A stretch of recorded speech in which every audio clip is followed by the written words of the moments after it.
I should have known something was wrong when Julian Hayes, my impossibly organized, perpetually composed pre-med roommate, burst into our dorm room looking like he just witnessed a medical emergency.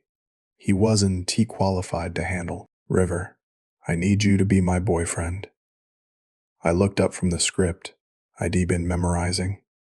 One purple contact lens in and the other, still sitting in its case on my desk. What? This weekend, parents.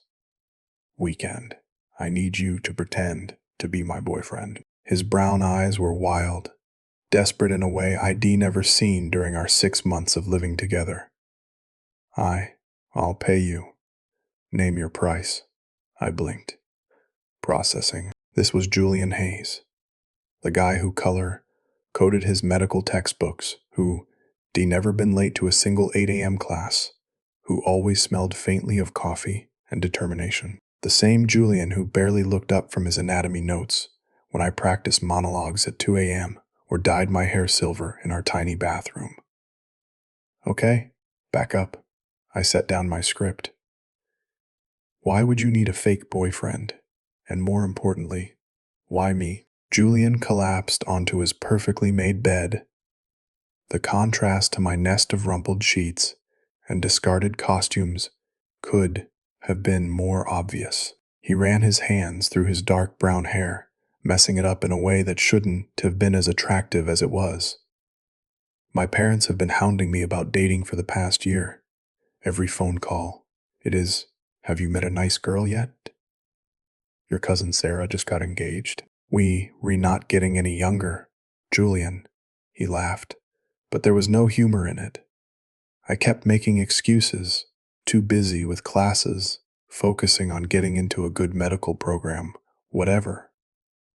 But now they coming here, and I can't keep lying. So tell them the truth, I suggested, though I could already see where this was going. That I am gay, Julian. His voice dropped to barely a whisper, like even saying it in the privacy of our room was dangerous. River, you don't understand. My family is.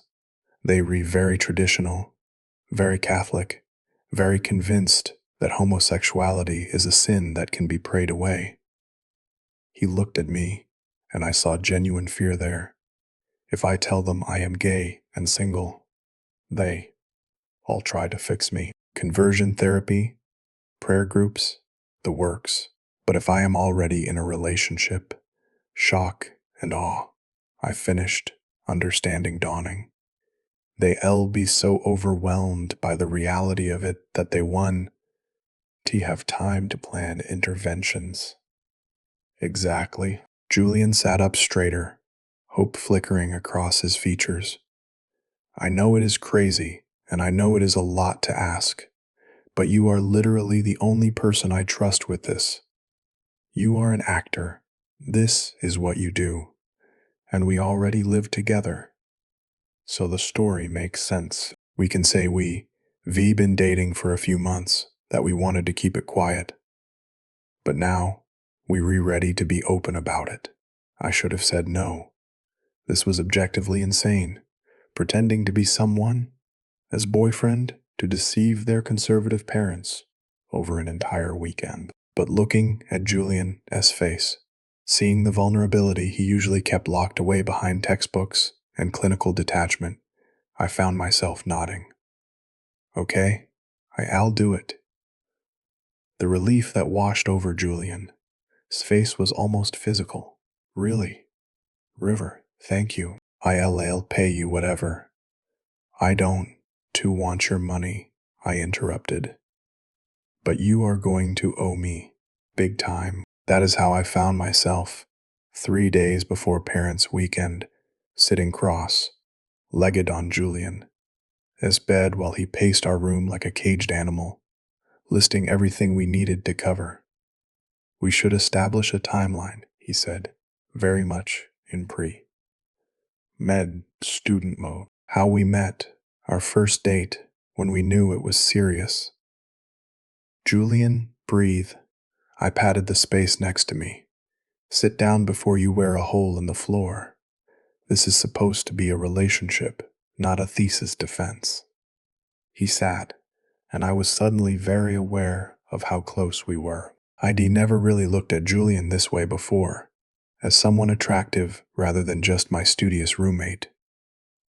But now, with his brown eyes fixed on me and his knee almost touching mine, I noticed things. The way his hair fell across his forehead, the small scar above his left eyebrow, how his hands, always so steady when he was studying, trembled slightly now. "Tell me something," I said softly. "Have you ever actually dated anyone, guy or girl?" Julian, cheeks flushed. No. I've been too focused on school, and it is not like I could exactly explore my sexuality in my hometown." He laughed bitterly. "I've never even kissed anyone." My heart did something complicated in my chest. "Then we need to fix that." "What?" "Your parents might buy that we redating, but if you freeze up the first time we have to show affection, they all know something off." I shifted to face him fully. "We need to practice. Get you comfortable with the basics." "The basics," Julian repeated faintly. "Holding hands, casual touches, kissing." I held out my hand. "Start simple. Take my hand like you mean it." Julian's hand was warm when it closed around mine, his grip uncertain. I laced our fingers together, and his breath caught. "This feels weird," he admitted. "It is supposed to feel natural, like I'd done it 100 times before." I squeezed his hand. "Try again. Imagine we walking across campus, and you want everyone to know I am yours." Something shifted in Julian's expression. His grip became firmer, more confident. His thumb traced a small circle on the back of my hand, and suddenly I was the one struggling to breathe normally. "Better," I managed. "Now, we should probably practice kissing." "Now?" Julian's eyes went wide. "Your parents will definitely expect to see some affection. Better to fumble through it here than in front of them." I tried to sound casual, professional even, like this was just another acting exercise. "It is just practice." Julian nodded, but he looked terrified. I moved closer, close enough that I could see the flecks of gold in his brown eyes, close enough to smell his familiar scent, that mix of coffee, old books, and something clean and purely Julian. "Close your eyes," I whispered, "and just let it happen." When Julian's lips met mine, they were hesitant, unpracticed. He clearly had no idea what he was doing, and it should have been awkward. It should have felt like the acting exercise I declaimed it was. But when I deepened the kiss, showing him how to angle his head, how to part his lips, Julian made a small sound in the back of his throat that sent electricity down my spine. His hand came up to cup my face with a tenderness that felt far too real, and I had to pull away before I forgot this was supposed to be fake. "That was Julian." His voice was rough. "A good start." I finished, my own heart racing. "I'll need to practice more, but you are a quick learner." Over the next 3 days, we practiced. We practiced a lot. We held hands while walking to class. We created elaborate backstories about our first date, the campus coffee shop, where Julian had nervously spilled his latte, and I helped him clean it up. We practiced casual affection. Julian's arm around my shoulders, my hand on his knee, the kind of unconscious touches that real couples did without thinking, and we kissed in our room between study sessions. Quick pecks that Julian initiated with growing confidence. Longer, deeper kisses that left us both breathless and confused. "You are getting good at this," I told him after one particularly intense practice session. trying to keep my voice light even though my lips were still tingling. "I have a good teacher," Julian replied, and there was something in his eyes that made me look away. This was just acting, I reminded myself. Just helping a friend. The fact that every kiss made my chest feel tight, that I found myself looking forward to our practice sessions. Then I started noticing the way Julian's face lit up when he smiled. None of that mattered. This was temporary, fake, a performance. I was an actor. I could separate reality from fiction. At least, that is what I told myself, right up until his parents arrived. Margaret and Robert Hayes were exactly what I'd expected. Well, dressed, polite, and radiating the kind of conservative values that made my theater. Kid, purple-eyed, unconventional self, want to run for the hills. But I was River Thompson, drama major extraordinaire. I could play any role, even the role of Julian as devoted boyfriend. "Mom, Dad," Julian said, his hand finding mine with a confidence that no longer felt practiced. "This is River, my boyfriend." The silence that followed was deafening. Margaret's smile froze. Robert's face went through several shades of red. I felt Julian's hand tighten around mine, and I squeezed back, trying to tell him without words that I was here, that we could do this. "Your boyfriend," Margaret finally said, her voice carefully controlled. Yes, Julian's voice did waver, and I felt a surge of pride. We've been together for 4 months. I know this might be a shock, but River is important to me, and I wanted you to meet him. I turned on my most charming smile, the one I used when I needed to win over difficult directors. "It is wonderful to finally meet you, Mr. and Mrs. Hayes. Julian, it's told me so much about you." The weekend that followed was a masterclass in performance art. I held Julian's hand through the campus tour, pointing out the theater building where I spent most of my time.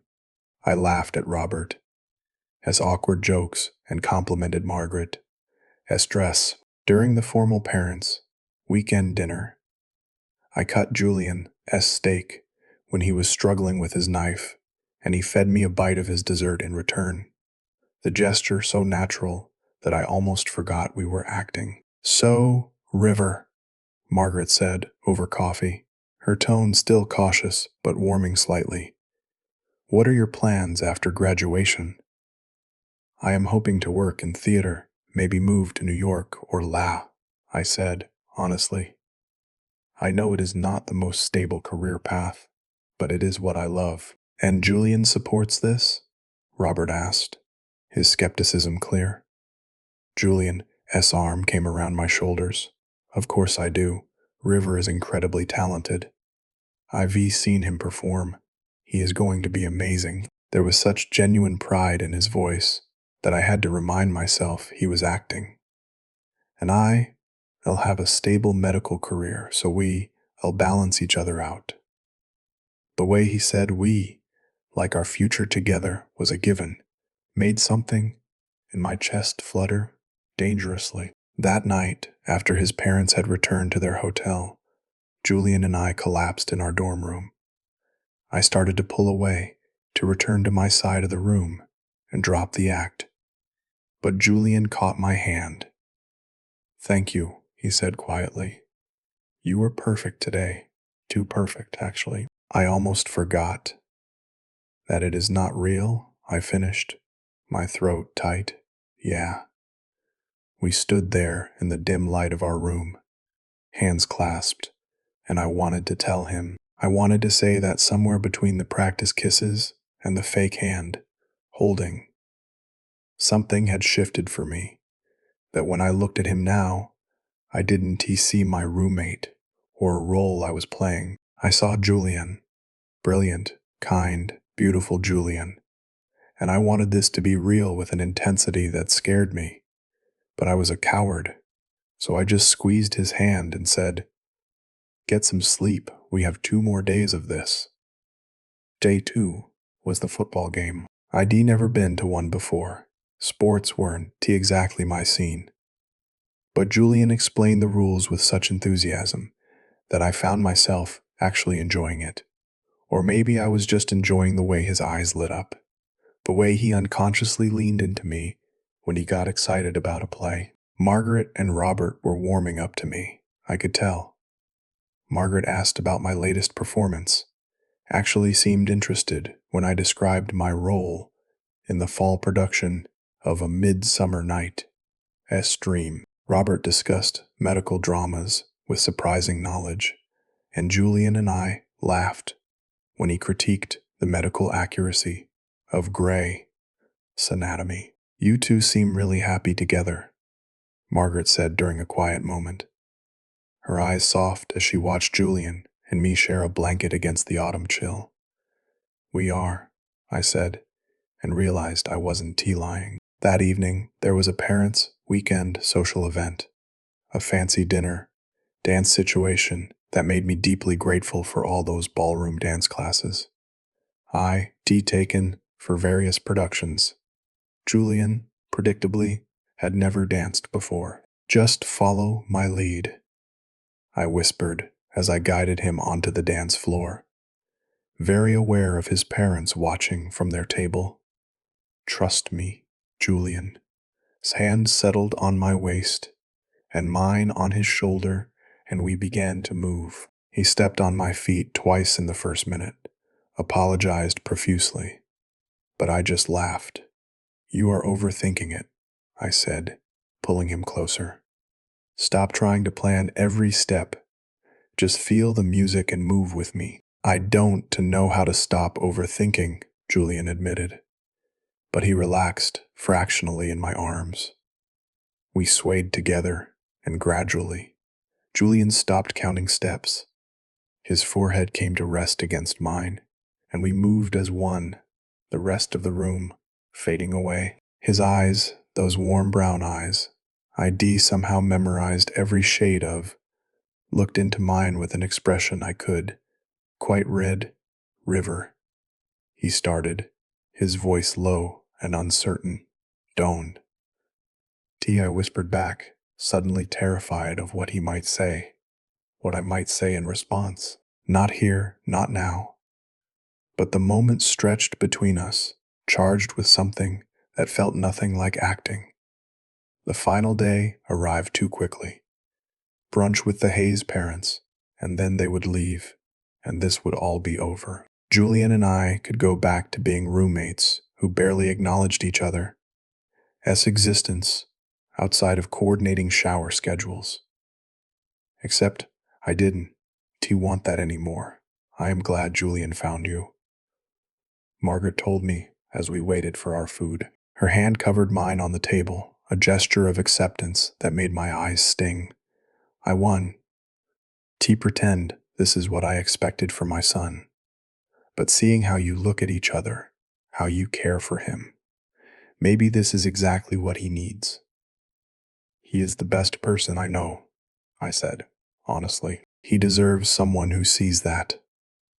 Across the table, Julian was deep in conversation with his father about medical school applications. But his foot was hooked around my ankle under the table.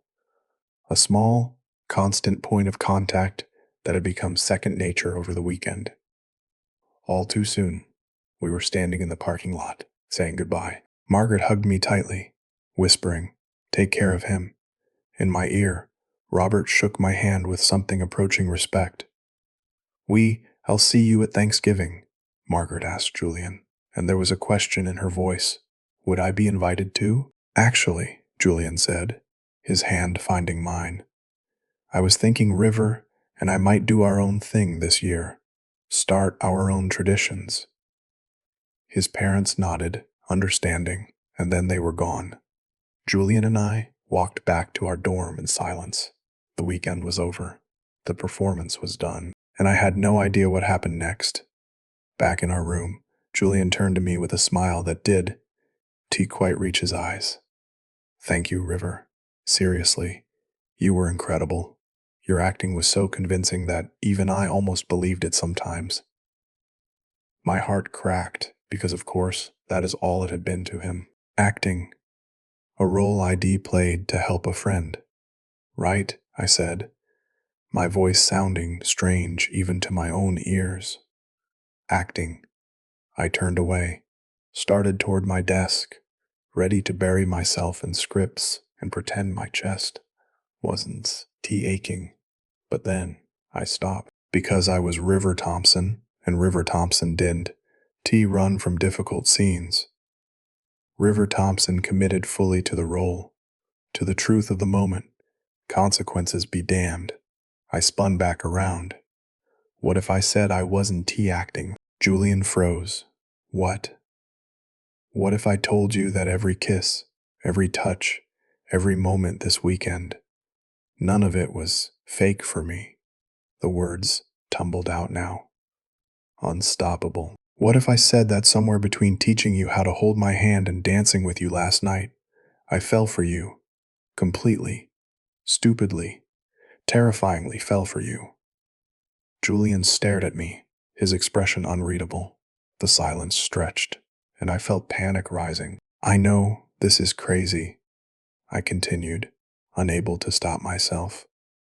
I know we were just pretending, and you probably don't you feel the same way, but I could.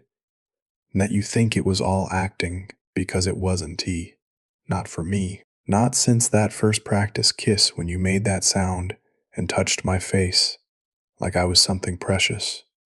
And Julian crossed the room in 3 strides and kissed me. It wasn't like our practice kisses, careful and controlled. This was desperate, urgent, his hands framing my face as he poured 4 months of unspoken feelings into the contact. When we finally broke apart, we were both breathing hard. You idiot, Julian said, his voice thick with emotion. You beautiful, oblivious idiot. I haven't been acting either. What? That first kiss, the practice. I knew I was in trouble then. Julian, as thumb traced my cheekbone, and I leaned into the touch. Every time we practiced, every time we held hands, or touched, or pretended, it felt real because it was real. For me, at least. I thought I was going crazy, developing genuine feelings during a fake relationship. I laughed. The sound somewhere between relief and disbelief. So all that agonizing over whether my feelings were real. Same here. Julian rested his forehead against mine, just like on the dance floor.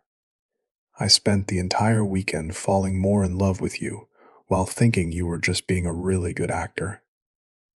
I am a really good actor, I pointed out.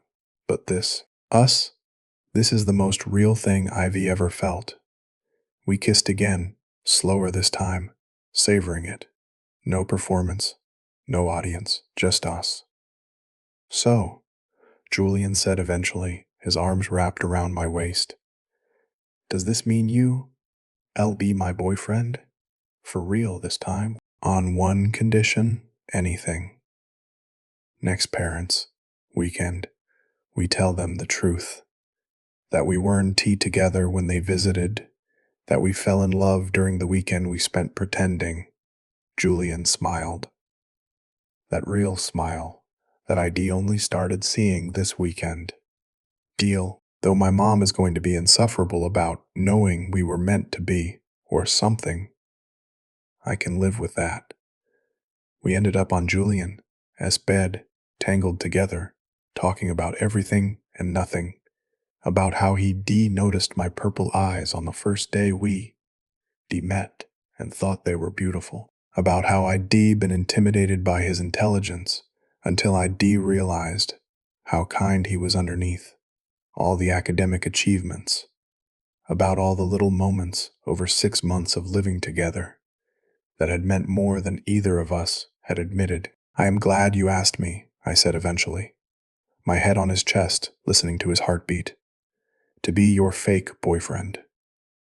Best decision I ever made, Julian agreed, his fingers running through my silver hair. even if the reasoning was terrible. Hey, it worked out. Only because you are brave enough to be honest about your feelings. I would have just kept pining pathetically. I propped myself up to look at him. You, pathetic, Julian Hayes. You just came out to your conservative parents and stood your ground when they were shocked. You are the bravest person I know. His eyes shone with emotion, only because you were there with me. Well, I am not going anywhere now. You are stuck with me. Promise? Promise? Promise? We sealed it with a kiss that tasted like forever. The following year, parents' weekend rolled around again, and I was significantly more nervous than deep in the first time. They already like you, Julian reminded me as we waited in the same parking lot where Dee said goodbye to his parents 12 months ago. This is just clarification. Clarification that we lied to them for an entire weekend last year. Yeah, I'll go great. But when Margaret and Robert Hayes arrived and saw us together, genuinely together, with a year of real relationship behind us, Margaret took one look at our intertwined hands and smiled. You know, she said, pulling me into a hug, I did think it was odd that Julian had kept such a serious relationship secret for 4 months. But looking at you two now versus last year, there's a different kind of comfort there. We've grown together. Over dinner, Julian cleared his throat. Mom, Dad, there is something we need to tell you about last year. He explained everything. The panic, the fake relationship, how it had become real. I held my breath, waiting for anger, but Margaret just laughed. Oh, Julian, you think I didn't know? We both stared at her. Mothers know these things, she said with a knowing smile. You two were trying so hard, and there were moments when you forget to act like an established couple, and instead acted like two people falling in love for the first time. It was actually quite sweet. You knew? Julian. S voice was faint, and you didn't say anything. What was I going to say? I could see how much you cared for each other, even if you hadn't figured it out yourselves yet. Margaret squeezed my hand. Sometimes the best love stories start with a little pretending. Robert nodded, though he still looked somewhat uncomfortable with the whole situation.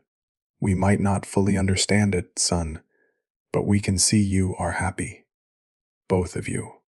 That is what matters. Later, as Julian and I walked across campus, our fingers linked like they'd been all year, I thought about how strange life could be, how a desperate request and a fake relationship could lead to the most real thing I'd ever experienced. River, Julian said suddenly. Yeah, thank you for saying yes that day, for being brave enough to admit your feelings, for being you. I pulled him to a stop, right there in the middle of the quad where students streamed past us. I cupped his face in my hands and kissed him, not caring who saw. Thank you for asking me to pretend, I said against his lips. Best acting job I ever took, Julian laughed, the sound full of joy. And the only one where you get to keep your scene partner forever. Forever. Sounds perfect. As we continued walking, I thought about all the roles I'd played, all the characters I'd inhabited. But this, being Julian's boyfriend, his partner, his love, this wasn't acting. This was real life.